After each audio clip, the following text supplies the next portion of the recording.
I would betray you, that's perfectly clear. But the plan, never.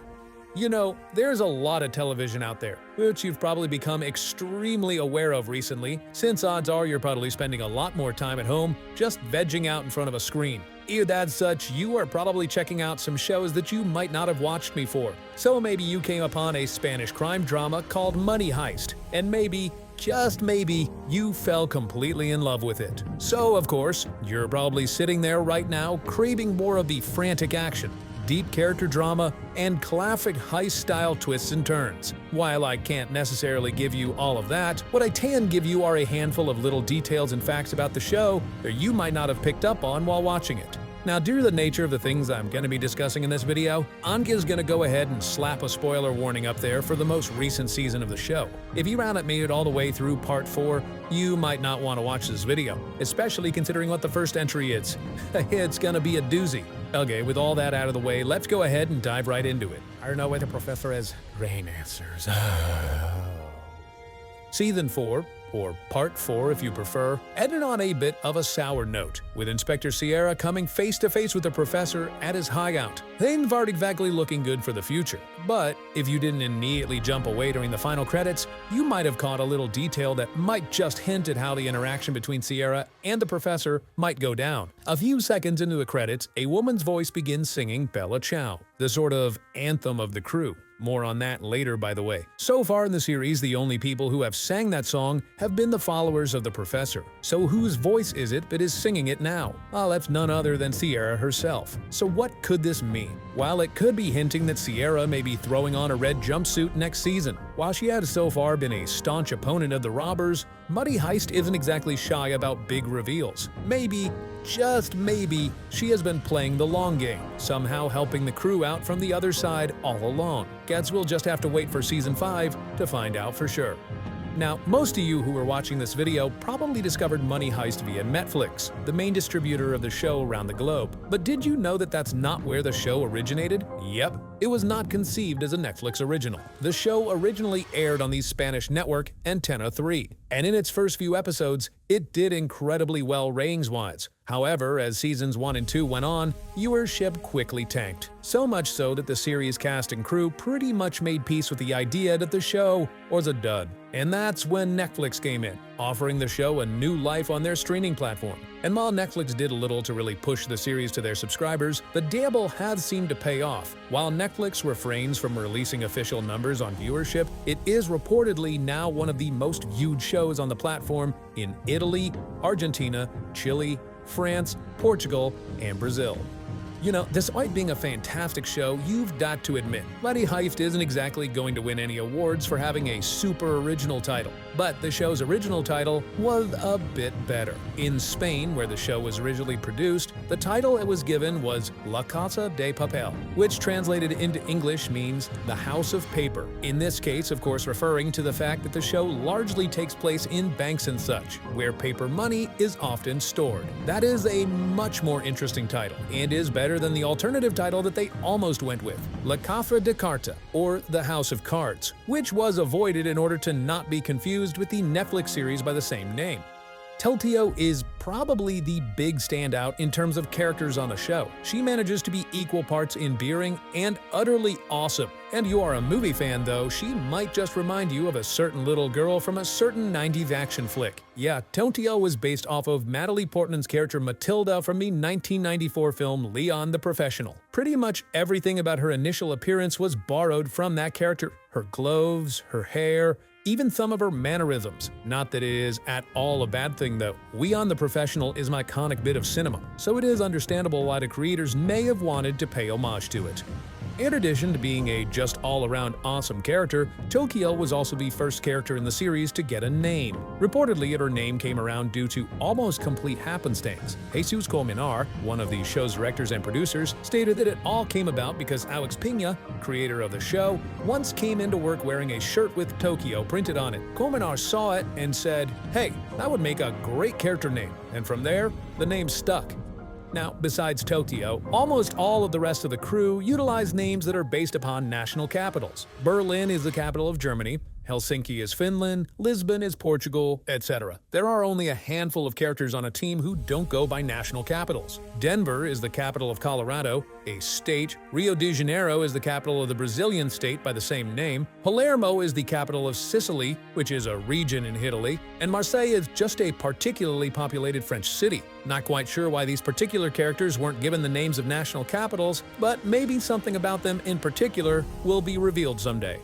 One member of the crew who doesn't have a city-based name at all is the Professor, the team's mastermind. However, while he doesn't have one officially, the actor behind the character, Alvaro Morte, thinks he knows which city name would fit him best. During an interview, when he was asked about what city he would choose to be named after, he said, quote, "The confect of what it is fits it, but we have to remove the religious components. This would be Vatican City, if a state city, a very small one. But like the Professor, it's always shielded, and at the same time, it has a great power all over the world." Vatican City is, of course, the place where the Pope lives, a small independent city-state in the heart of Rome, which itself is the capital of Italy. Being the scene of power of an entire religion, the parallels to the Professor are fairly obvious, and few indeed work super well. Maybe someday, this name will become canon in the series itself.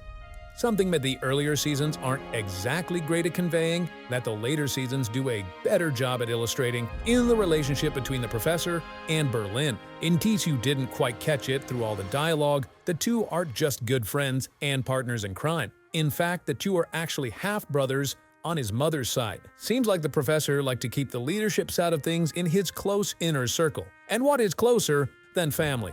Now here's the question involving Berlin that could have some pretty major implications. Who exactly is Tatiana, Berlin's mysterious ex-wife? Well, there is one theory that could provide an answer. The theory posits that Tatiana, despite being played by a completely different actress, is actually Inspector Sierra. With Sierra singing Bella Ciao in the end credits for Season 4, this would give her a solid connection to the crew. And the ticker to this theory? Sierra states that her husband's name is German, which looks and sounds an awful lot like German, or Germany, which Berlin is the capital of. Throughout Money Heist, besides the main theme, there is one song that keeps popping up all over the place. This is of course the little tune entitled Bella Ciao, and it's actually an old Italian folk song. But what does it actually mean? Well, Bella Ciao, or Goodbye Beautiful in English, is a song that has long been used as a sort of anti-fascist anthem, with its lyrics having been changed during World War II in order to reflect the Italian citizens rising up against Mussolini and his followers. It has also since been adopted worldwide as this sort of rallying cry for freedom, which is probably why the resistance in the show is so fond of it. Here's a fun behind-the-scenes fact regarding how the show is made. Unlike a lot of modern dramas, Money Heist isn't completely plotted out before the cameras start rolling. In fact, the episodes are filmed in chronological order, since the scripts for the episodes are written only a short while before production on those episodes actually begins. Yep, the show is written in parallel to filming. This is done so that the show's writers can better pivot based upon what they think is best for the show overall. For example, in Season 3, a one-and-done joke about Marseille's love of animals quickly became a defining character trait, humanizing this often stoic criminal.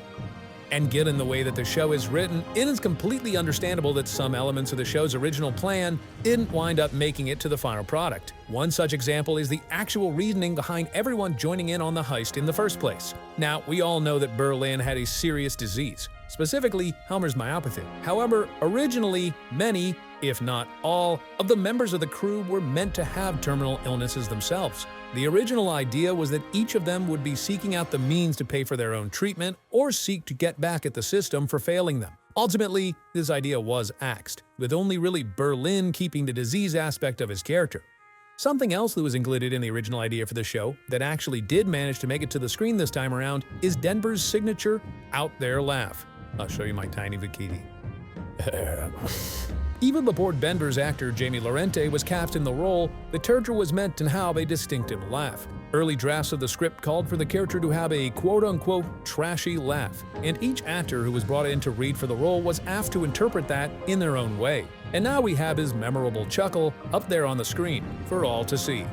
Here is an interesting real-world connection to the show. The iconic red jumpsuits and Salvador Dali masks that the robbers wear on the show have actually been used in real-world protests and even a couple of copycat bank robberies. Protest-wise, the outfits have popped up in demonstrations in Lebanon, Iraq, France, and Chile, which, if you remember from earlier, are some of the countries where the show is reportedly a bigger hit. Couple that with the overall political nature of the show, and it makes sense that the politically minded would latch onto the show's iconography. There are two scenes throughout the series that proved to be particularly difficult to film. First was the sequence when the professor tried to rain millions of euros down over Madrid. This sequence was complicated largely by rapidly shifting weather patterns, which made getting the money to go to where I needed to go nearly impossible. Next was the sequence where Denver had to scuba dive inside the vault. Now, shooting underwater is always difficult, but when you take into account the fact that the team had to build a replica of the vault in an underwater tank, and that the gold bar props that they had were made of foam that kept trying to float away, it makes the whole thing significantly more difficult. Doesn't look totally awesome though. Special effects are always fun to hear that. They're probably the most entertaining part of the whole filmmaking process. One great example of special effects work to be seen during the series happened during the first battle between the crew and police forces. During this conflict, several police cars had their windows replaced by something called sugar glass. Sugar glass, in case you're unaware, acts like regular glass in most cases, but is made out of sugar, as the name would suggest. It breaks and shatters just like real glass, but is nearly harmless, meaning that there weren't exactly any risks involving cuts and so forth, making it a lot safer than actual glass. There is one character among the crew who might just have the most on-the-nose name if you really stop and think about it. Stockholm started out as a simple secretary, working in the Royal Mint of Spain. However, once the Great Heist went down, she quickly fell in love with Denver and wound up joining the robbers. Now that has us asking one simple question. Does Stockholm have Stockholm Syndrome? Stockholm Syndrome refers to the idea of when a captive falls in love with his or her captor. And that certainly sounds like Stockholm, all right. The show never outwardly addresses it, but for my money, she might just have her namesake syndrome. One of the more action-packed scenes in Season 4 of Money Heist showed the escaped bodyguard fending off the crew members who were coming at him from both sides. In order to make his escape from that situation, he whipped out two pistols and fired them each in a different direction, which is something that we see quite often in movies and TV shows. But how realistic is it to go guns akimbo like that? Is it as effective as the media makes it seem? Nope. In fact, many different experts have tested it out and found that it is nigh on impossible to accurately use dual handguns, meaning the chances of actually hitting any targets are slim to none. So the next time that you're in a gunfight for whatever reason, I'd avoid trying to utilize your best John Woo moves. You know, Rio is a pretty young character, super young actually. At the start of the series, he is said to be only about 19 years old, which is kind of interesting all things considered, especially when you take into consideration that they also state that he's been hacking for years. So wait a minute, that would mean that he was an experienced criminal while he was still in high school, or at least the Spanish equivalent of high school. That's one of those things that you don't really think of too much, but it definitely puts the whole genius part of his qualifications into perspective. The guns that we see the robbers use throughout the series are definitely some of the more interesting ones visually, but what are they exactly? Well, those are variations of the Heckler & Koch G36, a rifle designed in the early 90s for use by the Unified Armed Forces of Germany, though it had since been adopted by militaries the world over. For its part, Hollywood tends to use it due to its interesting appearance, looking more futuristic and space-agey than something like the M4 platform that the US military economy uses.